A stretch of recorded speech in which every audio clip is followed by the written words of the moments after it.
Welcome to the Lovecars on the Grid podcast, your global motorsport roundup with me, Tiff Needell, and Paul Woodman.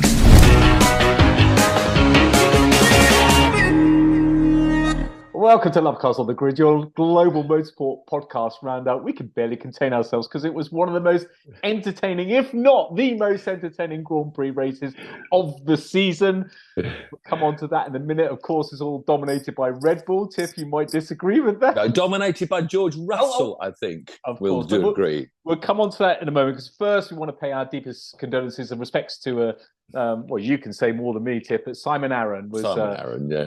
I think you, so many motoring journalists, and Simon was just one of many, but he was very special. They do it for very small pay, and they're so enthusiastic. They just love the sport, which I do. I grew up as a kid, and they go to huge hardships to drive to Liddon Hill on a Monday morning, or Knockhill, or Alton Park, and stand in the rain and they do all the photos. When they're coming up the ranks, they have to take the photos and write the stories and.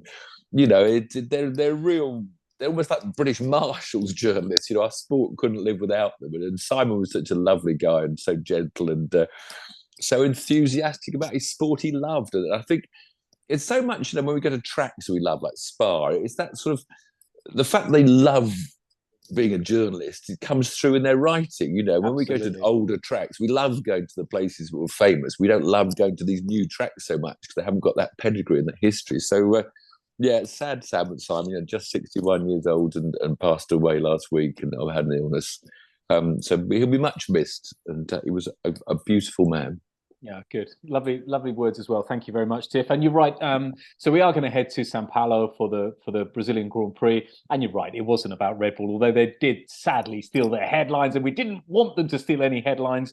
I wanted the quiet weekend. I was going to talk about, of course, we've got the World Endurance Championship finishing in Bahrain to talk about. We've got rallying in Japan to talk about. We've got British World Superbikes to talk about. But yes, we're going to be talking about Red Bull again, but not before we talk about George. No, not before we talk about qualifying. Let's go to qualifying. Well, yeah, first. Go right back. Let's go back to the beginning. George's story began, in a way, in the bloody gravel trap. So that's where I was going to start George's weekend. That should be the only thing we should be talking about. Is George's weekend, when he ended the gravel trap, which then gave Kevin Magnussen a pole position. That was just joyful. Everybody on Twitter and around the world. Amazing.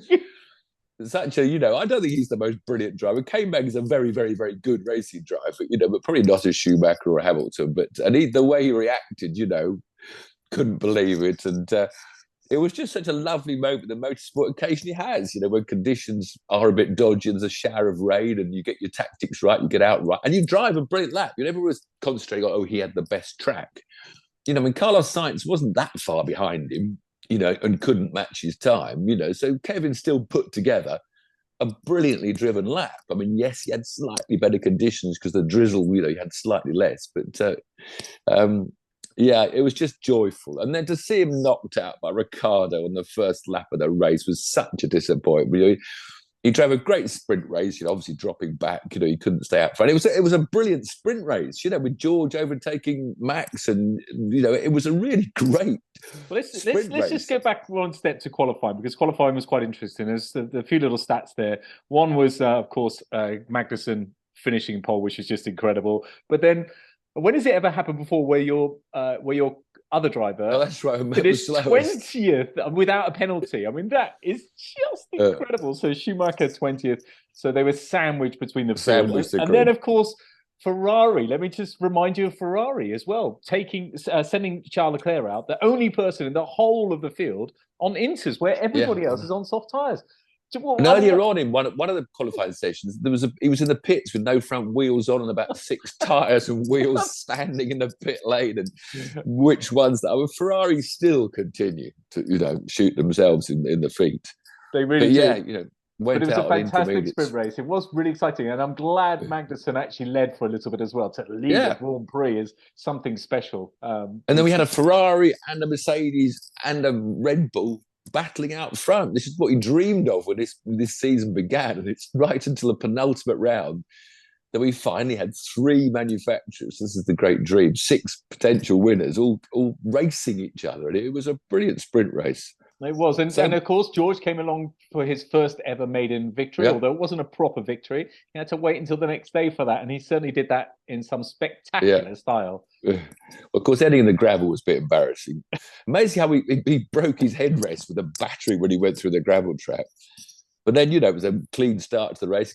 George, he made a clean start for the sprint race and the main race, and then did 2 restarts during the race. So he was real cool. You could imagine him sort of getting him a wheel spin or cocking up his start. So we had that first safety car after Ricciardo ruined Magnussen's weekend. Talk about going from the highs to the lows of motor racing. Kevin definitely had that. It was such a show. I think Ricciardo just slightly misjudged how long his nose was. Not that I'm talking about your real nose, Daniel, but, just the nose on your car. Ricciardo's got a 3-place grid penalty at Abu Dhabi for that incident. All he had to have. And then, of course, we had the first of the controversies. I tweeted about a Red Bull controversy, and apparently I've been told it wasn't Red Bull, it was Max, but I think Red Bull was slightly involved as well. But the overtaking manoeuvre on the restart, and, at first, I think it's very difficult when you look at these things. At first, I almost agreed with Martin. I was going to actually defend Max and say, well, yeah, maybe Lewis could have given a bit more room. And I think everybody will agree with that. But even so, when you saw the aerial shot, that the information the stewards had, there's one driver read that Max arrived at that apex 8 kilometres faster than ever before. I don't think in further analysis he was going to make the call. If Lewis hadn't have been there, I think, Max was going so fast, he would have understeered off the road on the way out. So I think however much room Lewis had given him, which we agree could have been more, I still think Max probably would have hit him because he was going that much faster. No, I think Max turned into the corner. For my very limited knowledge, I think he made the corner, no problem there. Max would have made the corner. Max would have made the corner. I think if Lewis hadn't been there. If Lewis hadn't been there, but Max still ran out of road. Look, the whole point for me is quite simple. Max really tried. He knew he was going to hit Hamilton. He made 0 effort to pull out, and that's the point for me. But he almost condemned himself afterwards when he admitted. He said, "I wasn't going to win the race because my car's not good this weekend. I didn't have." This was the critical thing he said. He said, "I didn't have anything to lose." Now that goes back to Monza to me, because it was almost to me a copybook accident of Monza last year, when Lewis, of course, had to score more points than Max to try and get the championship back, but Max was leading the championship, had nothing to lose. And so he just stayed in it and just then wants to blame the people for not jumping out of his way. But of course, several years ago, Ocon did it to him. Same call. You remember that? I do. I don't know how many years ago. It was identical in every way other than Ocon was unlapping himself. So fair enough in a way, but Max gave no room at all. And do you see what Max did after? For those who don't remember this instance, it was literally identical, just swapping the cars around, and Ocon hit Max exactly the same way as Max hit Lewis, or vice versa, whichever camp you're in. And then afterwards, if you remember, Tiff, he went in on the way in after the race. Max went and started pushing Ocon around. Pushed him around. Ocon deserves a bit of a push around, I've got to say. He annoyed me on the weekend.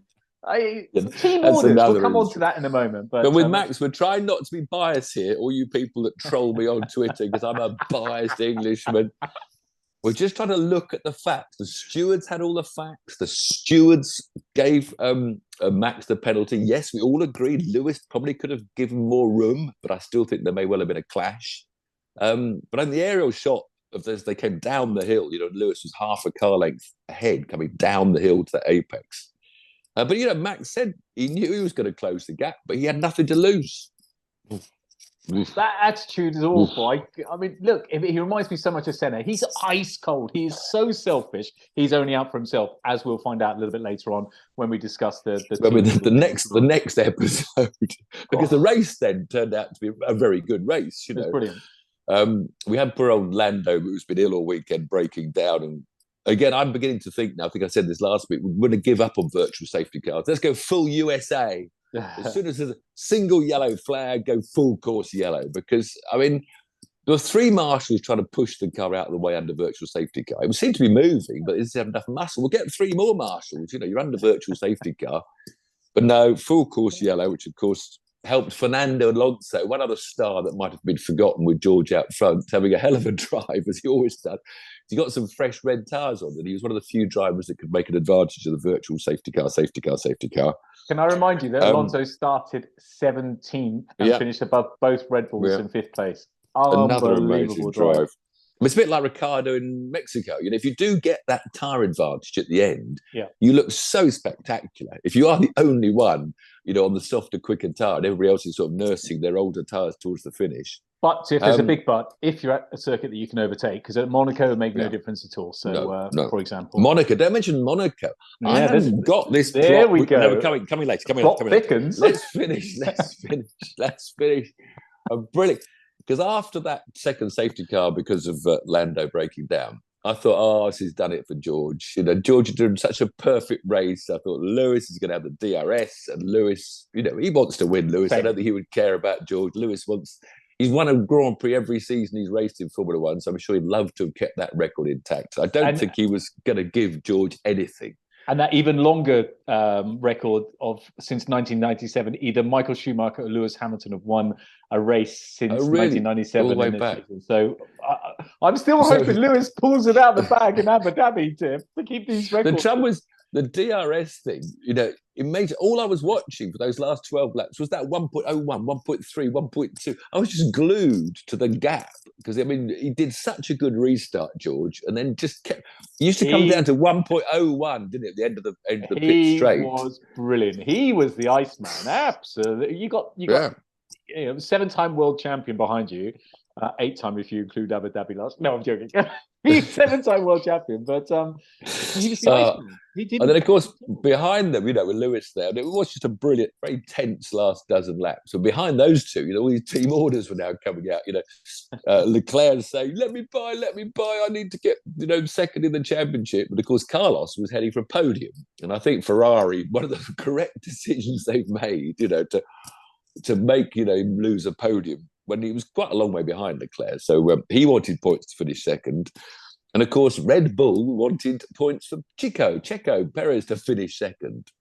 And they told Max to give the place. And what happened? What was it? The bloke said, "What happened there, Max?" I told you. So Checo and Leclerc are now equal on points. And now the Red Bull will say, "We'll do everything to let Checo come second in the championship Abu Dhabi." And I think almost everybody will be hoping Leclerc gets second. So then, Max can't say in retrospect, well, it didn't matter.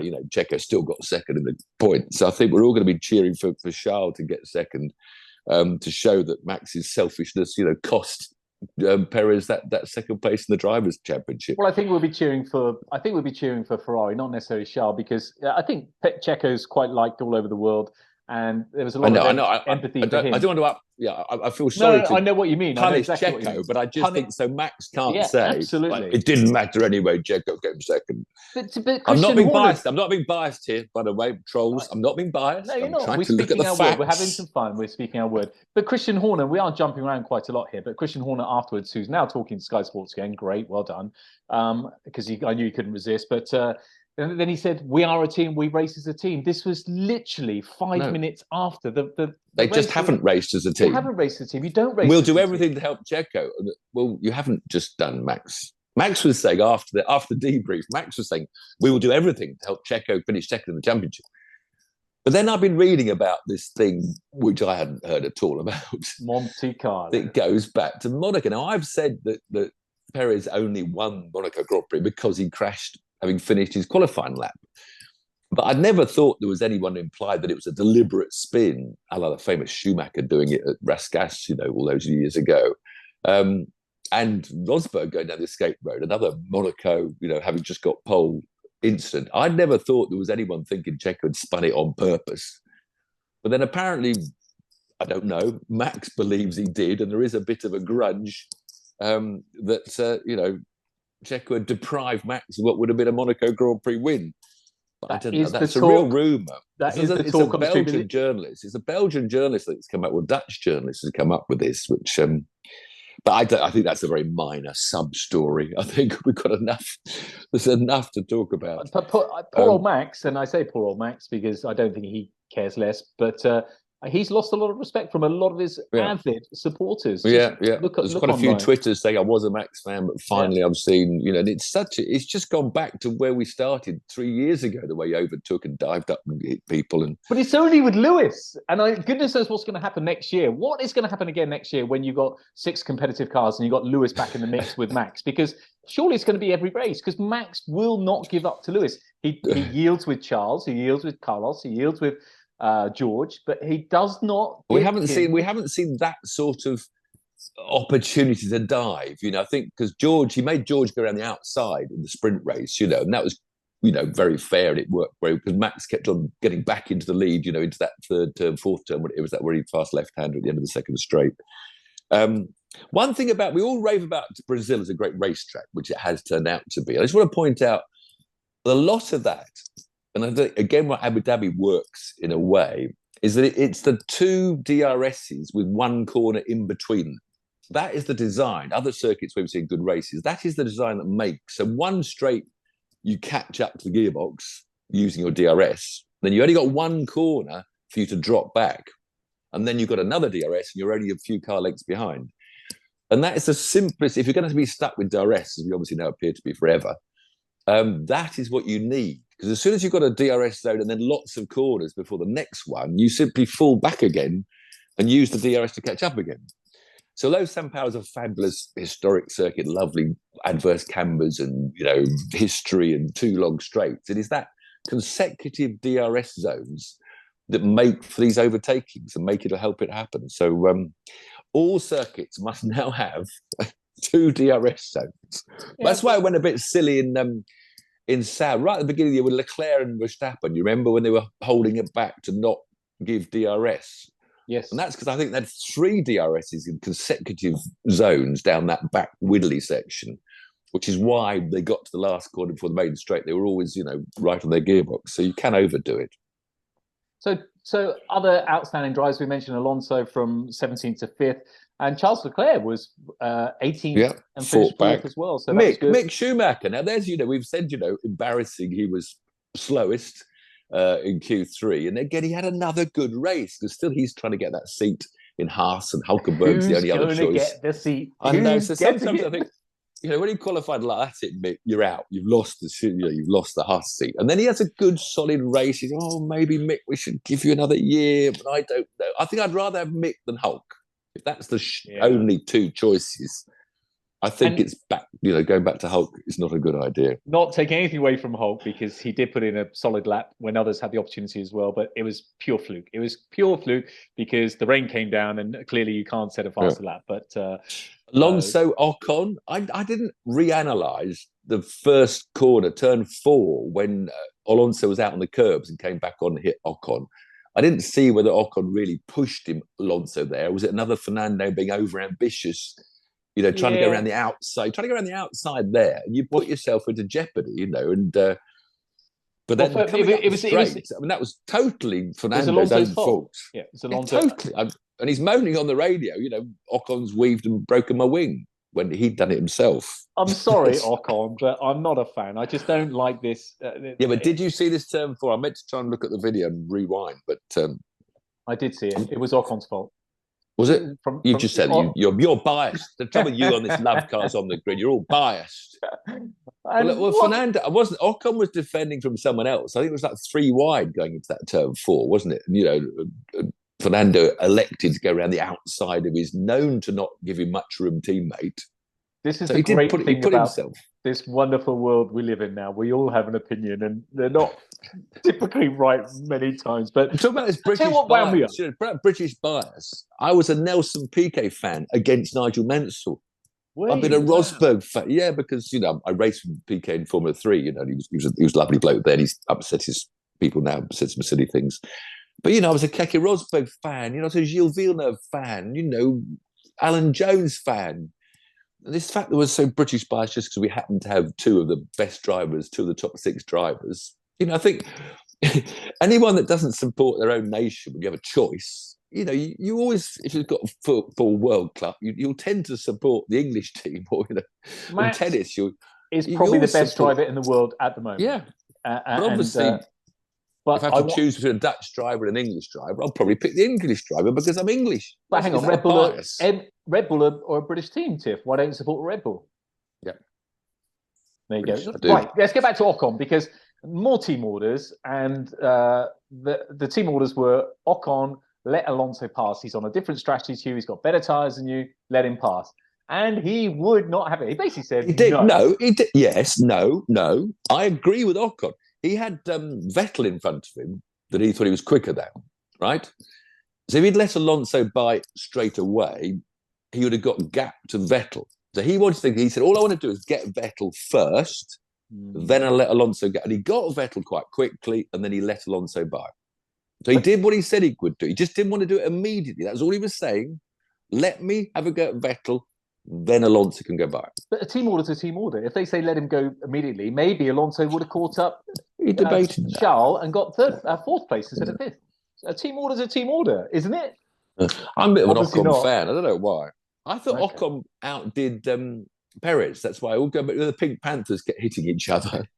It was Perez that put Ocon in the wall at Spa there when they were going down the hill to Eau Rouge and stuff. I don't know.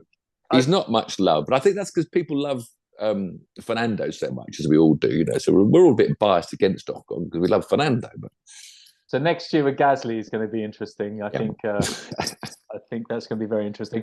But the thing that we've spoken about we haven't really spoke about the winner, George. We spoke at the beginning. We said how well he did. Well, we have. Well, I've mentioned several times. Brilliant drive. So well done to and George. The tears sitting there. I love that. I mean, real human drama.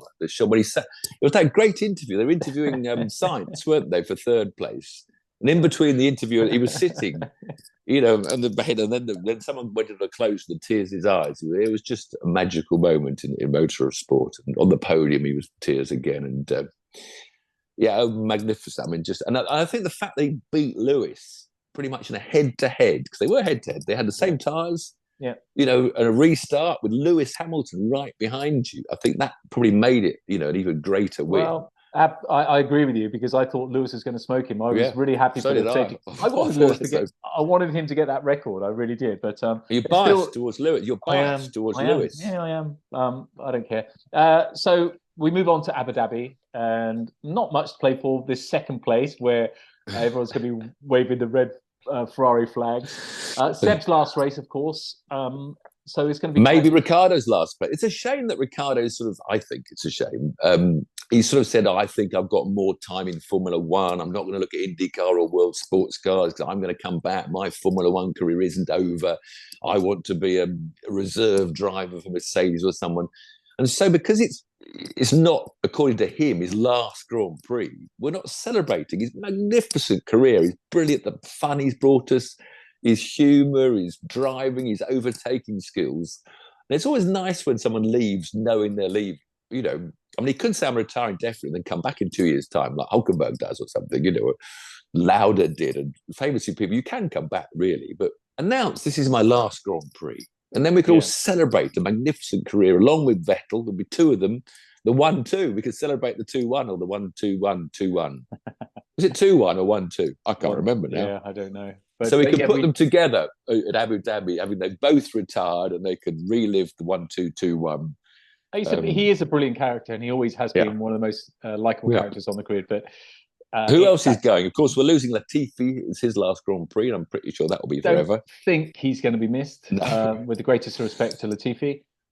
So it's a shame we're going back to Abu Dhabi under a cloud of, it's almost added to the sort of every week. Do you know what? We said to each other off camera before that. What a shame that this amazing weekend of racing is just again smeared a little bit by Red Bull. But we should go to Abu Dhabi. And I told him we're about to go to the World Endurance Championship in Bahrain, and it's sort of Abu Dhabi again. It's these Middle Eastern countries buying, which they do, the last round of championships, because again Abu Dhabi it should be at Brazil. It should be a traditional old track. It could be at Fuji in Japan or Suzuka. Why should it be? Why should it be a traditional track? I just think it feels right. Just feels right to go to a. Well, I think. I think it feels right to end on a massive razzmatazz on a party. Abu Dhabi is one of the biggest parties in Brazil. No, not the same. Anyway, well, all right, okay, that's for Formula One maybe. But Okay. World Endurance Championship. Wait. Before we go to WEC, let's have a quick roundup of news as well, because it's very important. We got some. Yeah, we got some. We had any news. Yeah, Ollie Beerman. He's just confirmed to go to. Definitely, we have mentioned that before. But it's 100% now. He's a real talent. I believe he's a real talent. He was also done the McLaren Autosport Awards. See if he can win it this year. Yeah, so he's of course going to be bizarrely going to Abu Dhabi as well for the last race of the season for F2. Well, is he racing? He's not racing, is he? No, he won't be racing. No, of course he won't. No. Anyway, but what else in the news? In the news, that shirt you had on last week, I saw it on Chris Harris's Instagram. You were filming with Top Gear. Yeah, all right. I can own up now. I couldn't tell you last week. I couldn't tell you. Very good. But rest assured, I know that you'd hate me to leave you. But it's all right, Paul. I'm not back on Top Gear. It's only going to be a one-off item. Well, then maybe that one-off item will see other TV shows trying to vie for you for your budget. You might have to pay me. Did you pay me? Oh no, maybe not. You might have to. I might be demanding next year if I get any other offers. But yeah, it was a bit of fun. It's a little item with Chris and the other boys. They were both very well. They were all very welcome. I had a really good fun day at the Top Gear thing. They use slightly more crew than we do on Lovecars, by the way. I don't know. We have about 4, and they had about 40 for the day. But that's the way it is. That includes you and I and Ben. Yeah. I mean. Anyway, so yes, I did enjoy my day out in a very wet and cold Dunsfold, but it was a fun day out, which won't be on until May, the next series. Can't wait for that. So you can see me have a little item on Top Gear. And for our regular listeners and watchers, thank you for joining us every week. We really do appreciate it. And any new ones as well that come along. But my point is that there were so many people that I haven't seen you for a long time, Tiff, and I could see them on Chris Harris's Instagram or Twitter, and just saying, "Wow, great to have Tiff." The all-time one of the best presenters of Top Gear. So that was nice to see as well. But I've been on more Top Gears than everybody except Clarkson. I've been on more Top Gear shows than anyone except Clarkson. That's a fact for you. Quiz fact. More than Angela Rippon? Yes. More than yes. Vicky. Wow, I'm second in the table quite easily by a streak. Okay, good. Right, let's move on to World Endurance Championships in Bahrain. And I was linking that soulless feeling for the last round needs to be a historic circuit. And they went there for that 8 hours of Bahrain in front of about 5 spectators, I think, world sports cars, it should be at Spa or Silverstone or Monza or Fuji or American track, Sebring or something, because, there's no... I think World Endurance Championships like the Le Mans crowd, they're the real enthusiasts. It's not the showbiz, Miami, Las Vegas, sort of Formula One affairs where they razzmatazz it. It's for the real enthusiast that loves endurance. Endurance sports car racing is quite a hard thing to follow. It's not for the amateur followers of motorsport. It's something you need to know what's going on and watch. So they droned around the Bahrain circuit for 8 hours. And it was a Toyota 1-2, but the second place team that took the world crown, Brendan Hartley, the Kiwi, from Sebastian Buemi, the Swiss driver, and Ryo Hirakawa, the Japanese. Then he came second in the race, but they won the championship. Alpine came third. They were 2 laps down with that car that's having its last, because that's a grandfathered LMP1 car. It's not eligible next year. So that was its last race.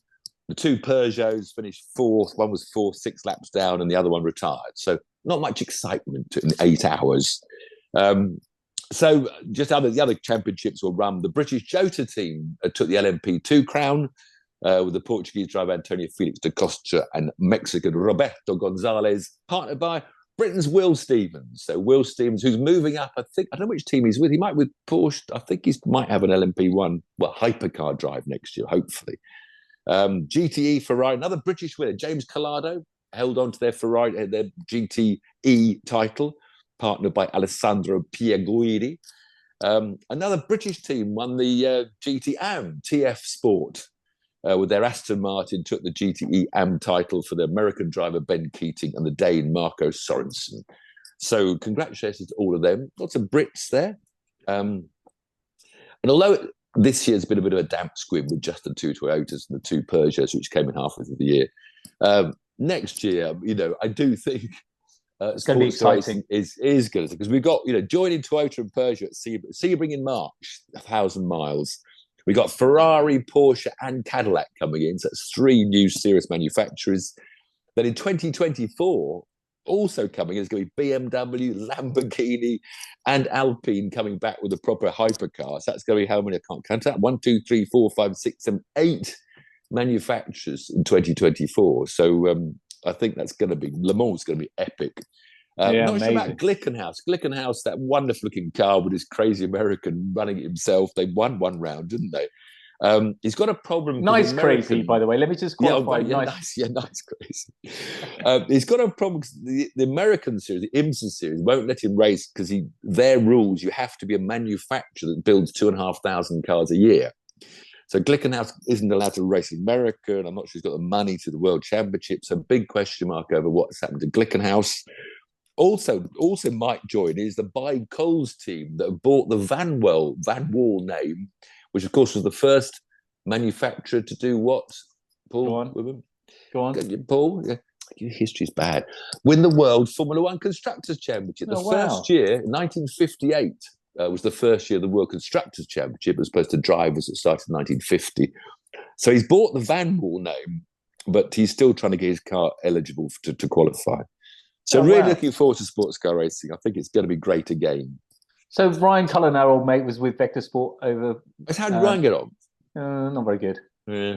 But it's good. He's still there. He's still fast as ever. And I get you with something like WEC to have it at Sebring or one of the historic circuit where there's real. You need a population. Abu Dhabi, Abu Dhabi for the final race of the season for Formula One is not a bad place. It is a party. It's another event. There's plenty of expats that work out in the Middle East. You get them going along. But it's not procession like Monaco. It's you can overtake. It's not okay. So it's not the idea. So I don't think it's a bad place at all to have the. Where would you have it? Let us know in the comments below. Where would you have the last race of the season? Obviously. Brazil. Would you? Yeah, but or Australia. Yeah, but it's not really. You want to celebrate, and that's not. They're both day races, and the drivers are not going to go out in Brazil because they're going to worry about. It was always Suzuka, wasn't it? The famous bar. What's it called? The cabin, log cabin bar in Suzuka, where all the famous Grand Prix drivers all got completely drunk together. That back in the Schumacher days, not that long ago. Suzuka was the last. You think that's going to happen in 2022? No. All the drivers, they can't even the teammates can't get on together. Alonso, Ocon, you imagine them having a beer together? No. You imagine Max and Checo? No, they're not going to do it. And let me just tell you one point as well. Lewis Hamilton, whether you like him or not, the guy has got some real gravitas. He's got class. He's got class. He wasn't aggro after the race. When George won that sprint race, he said, first thing he said, "Congratulations, George," and he meant it. You could hear it in his voice. And likewise, when George won the race, Lewis wanted to win this race. He's an alpha male. He wanted to win the race, and he said, "Congratulations, George! Yeah. Brilliant race from him. Great for the team." And it's class to think like that. And of course, in the news, Lewis has just signed up again, hasn't he? Has he done the deal for another 5 years or something? Yeah, that was in the news rumours. He's not leaving. He's not leaving. But whether it's all well and good to say, okay, well he's a PR program machine, but you still to be thinking like that. No, it's genuine. It is genuine. Not that we're biased. We're just commenting. How not just us, but all the tweeters see Max Verstappen's character as opposed to Lewis's character in general. Not just us. I've said many times on this podcast this year how impressed I am with Max Verstappen, how mature he's become, how much of a completely different person he's become. And you know why that was? Because no one was. He had the best car. Exactly. There was no one was pressure. Yeah. And as soon as he's under pressure, he goes back into that back to the old Max. Mode. Yeah. And it's a shame. I don't want to see it. Who am I to say that? He doesn't care less. But anyway, you mentioned Japan. Some drivers getting drunk. I think Elfyn Evans might be getting drowning in sorrows. Poor old Elfyn. Such a shame. The last round, he had the World Rally Championship in Japan. And, Elfyn hasn't won all year. He's been blown away by his teammate, this young Calirovan Perez, completely obliterated the World Rally Championship. And he was on form. He led stages 5 to 11 right in the middle of the rally. And, it was won in the end by the Hyundais, who made this big comeback towards the end of the season. Thierry Neuville won with Tanek second. And, of course, Tanek's leaving the team. We don't know where he's going. So the poor old Toyotas were sort of embarrassed by their homecoming. Their champion, Kalle Rovanperä, hit the wall, had a puncture, didn't have a good weekend and faded backwards. But Alpine was there, battling for the Toyotas. As I said, leading stages 5 to 11. What were the surfaces, Tiff? Tarmac. So going into the final day, I think he was 4 seconds down. And on the first stage on the Sunday, he pulled it back to 0.6 down. And the next stage, he had a puncture. Change the wheel. That's a terrible thing in rallying. I'm a puncture. Whereas you rave on about them in Red Bull's pit stops at 1.9 seconds. The poor old rally boys, if they get a puncture, it's 2 minutes. You have to stop and change your tire. If it's not just 2 minutes, it's getting from where the puncture happened to the next, yeah. Well, you change it yourself, you know. Yeah, but somewhere out the way. Somewhere, yeah. Or you keep going to the end of the stage, you know, and arrive. That dropped to the 4th. In the last 2 stages, it started raining. And I think the majority of drivers all took slicks, including Elfin. And he floundered out and took a terrible day. He ended up 5th. After all that, he ended up 5th. He came so close last year. He came so close this year. He never really was on it, was he? Well, he was on it. He just outclassed. But it was quite good news for the PR boys, though, because for Toyota, that meant that promoted to 3rd place on the podium was their Japanese driver, Takamoto Katsuta. So they were all very happy that they got 3rd spot. They got a podium. Ogier was 4th and the other Toyota. Evans had 5th. Shout out to Gus Greensmith, he's had some good times. He's in a Ford, and the Ford isn't the quickest car. But he kept out of as much trouble as he could and had a good solid 6th place. Whereas Craig Breen, the team leader at Ford, clobbered the wall again. Craig, on just a 4th stage, did a drive shaft. So that was him out really for the weekend. Well, he won the very final stage of the power stage where you get extra points because he had wet tyres on. He put wets on and sort of blew them all away in the final stage. I still don't know really where World Rally Championship is going. The cars get quicker and quicker and smaller. But it's just Hyundai versus Toyota. Unless Ford can do something, make some huge breakthrough, whether it's the talent of their drivers. I mean, Craig, I've always thought it's a very, very quick driver. Always his heart to his sleeve, but he always seems to be just driving above himself all the time. He's always, I think if you put him in the best car, Craig Breen could, win the rallies, in a Toyota or Hyundai. But I think when he's in a car that's not quick enough, he tries to drive it as quick as the quicker cars.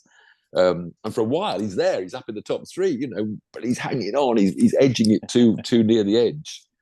So, yeah, well, they'll all be back at Monte Carlo in January. And I'm not sure where Tanak's going to go. Maybe Tanak will go to Ford. I mean, that's the sort of... Because he drove for them before, about 5-10 years ago, whatever it was. He sort of evolved with Fords. So whether Tanak is going that way remains to be seen. And who's filling in for him at Hyundai, I don't know, because I'm not very close to the rally scene. I'm not sure. Okay. From rally to World Superbikes. The last of our 4 big world events was the penultimate round, actually, the World Superbikes at the Mandalika circuit in Indonesia. What's that like? Is it a bike circuit? No idea. No. Don't even know what it looks like. So, but 3 second places were enough for Alvaro Bautista to take the championship with 1 round still to go. There were 3 wins. In fact, all 3 podiums are identical. Toprak Razgatlioglu, our famous Turkish friend, he had the 3 wins on his Yamaha, which kept him in 2nd place in the championship. Whereas our best British hope, Jonathan Ray, the Irish boy, he had 3 third places and finished 3rd in the championship. I love it. I love it how you're British when there's someone Irish in with a mix. And you're English every time it's a... No, I'm not. Don't you start. That's what the trolls say. I'm a Jim Clark fan, Scottish. I was a huge Tom Price fan. Tom Price, Welsh.